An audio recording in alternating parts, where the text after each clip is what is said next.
केही जणे ठीक कथा कहिसंती। आस्थार परीक्षा सेतेबेले होइथाए जेतेबेले आमे जहाँ चाहि थाउ ताहा मिली न थाए, तापरे भी आम हृदय धन्यवाद बाहरी थाए। नमस्कार बंधु माने, मु आज गोटे छोट सुंदर कहानी शुणाइबा जाउछि।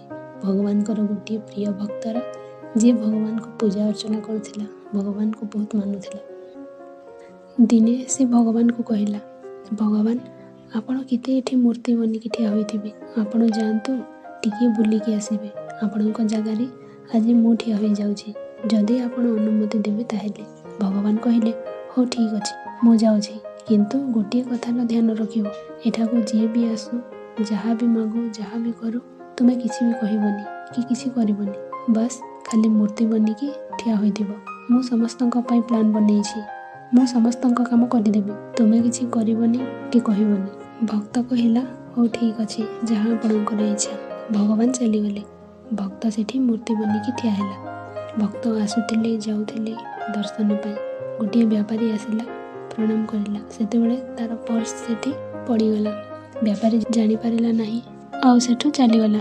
व्यापारी जाई सारिबा परे गोटे गरीब व्यक्ति आसिला आ कहबाकू लागिला, हे भगवान आम घरे खाइबा पाई किछि भी नाही, आम घरे समस्ते भोगिला अछंती, आपण टिके कृपा करंतु। यह सब कहिकी जितेबेले भगवान को प्रणाम करिकी जेमिति उठिकी जीवाकू लागिला, सेतेबेले से पर्स को देखिला आ भगवान को आउ थोड़े मुंडिया मारी धन्यवाद करिला। कहला, आपणक कृपा तो चमत्कार अटे, कहिकी सेठु चलीगला। से गरीब व्यक्ति सेठु जीवा परे गोटे नाविक आसिला, प्रणाम करिला आ कहला, हे भगवान मु 15 दिन पई समुद्र यात्रा को जाउछि, आपण देखिबे मोर यात्रा ठीक से होई जाऊ, मते संभाली नेबे, मोर घर लोकों को संभालिबे, मोर यात्रा सफल करिबे भगवान। कहिकी जेतेबेले मुंडिया मारिकी पछकू चाहिला तो देखिला पुलिस ठिया होइछे तांको पछरे। से व्यापारी मध्य ठिया होइछे जहार पर्स हजि जाइतिला। से व्यापारी आरोप लगाउथिला कि ता पर्स से नाविक नै जाइछे, काहेकि ना ता परे ही से आसीछे।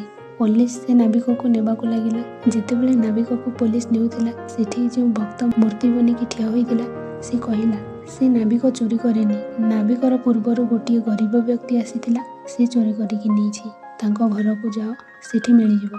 पुलिस पहुंची गला से गरीब व्यक्ति को घरे, सेठी पर्स मिलिगला। से गरीब व्यक्ति को पुलिस धरिकी नहीं गला जेल को, आउ नाविक को छाड़ी देले। से सेठू चलीगला। संध्यारे जितेबेले भगवान आसिले, से व्यक्ति जनक भगवान को सब कथा कहिला कि आज यही सब एमती एमती हैला। भगवान कहिले, मु कौन कहिकी जाइथिली, जहाँ भी हो जाऊ, जे जहाँ भी करो, जहाँ भी कहू, तुमको किसी कहबार नहीं कि किसी करिबार नहीं, बास खाली ठिया होइथिबो।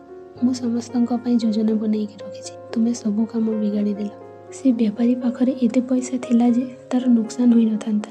से बहुत बड़ व्यापारी, किंतु से पर्स जो गरीब व्यक्ति को मिलिथिला, तार परिवार खर्च चली जाई थांता, ताको भोजन मिली थांता। तापरे जो नाविक आसिला, से नाविक जो 15 दिनर यात्रा पाई बाहरी थिला, सेठी भयंकर झड़ और तूफान आसी थांता, तार जीवन जीवा निश्चित थिला, ता पत्नी विधवा हो जाई थांता। सेठी पाई मु योजना बनाइथिली, तुमे सब काम बिगाड़ी देल। तुमे से गरीब व्यक्ति को जेल पठाई देल, नाविक को यात्रा को पठाई देल, तार जीवन चली जीव, ता स्त्री विधवा हो जीव। भक्त भगवान को कथा सुनी से भूमि रे तले पड़ीगला। भगवान को क्षमा मागिला, प्रार्थना करबाकू लागिला, किछि तो कर दियो भगवान। भगवान कहिले, एबे तो सब किछि बिगाड़ी देल।